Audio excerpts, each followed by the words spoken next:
Welcome to this explainer from CodeRed Labs, your trusted Zoho partner. Let's decode your website traffic data. Traffic is way up, but revenue is totally flat.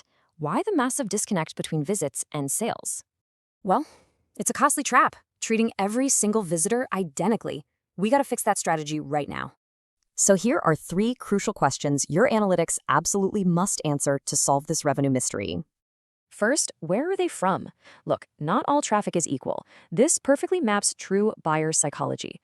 Check out that massive 3.3% B2B direct conversion rate. It really stands out, right? That number proves high intent and solid brand strength, rather than just a lucky individual campaign. Meanwhile, paid social is basically an assist channel, but AI referrals, they bring significantly stronger buyer intent. Second question, who are they? A healthy website consistently retains 30 to 40% of visitors. And mobile devices absolutely dominate global web traffic today, literally capturing the lion's share of attention. But get this, despite that dominance, mobile actually converts at roughly half the rate of desktop. People love researching on mobile, but they buy on desktop. You've got to fix this mobile friction immediately. Okay, this brings us to engagement. Specifically, the heavily misunderstood, totally overhyped bounce rate.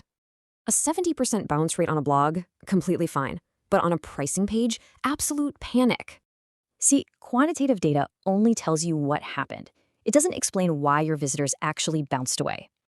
That's exactly where qualitative data like heat maps steps in to reveal real human behavior.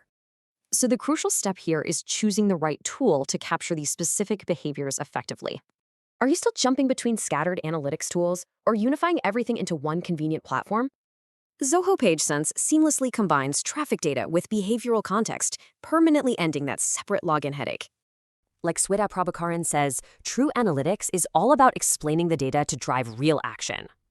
So ask yourself, are your analytics actually driving smart decisions or just admiring lost revenue?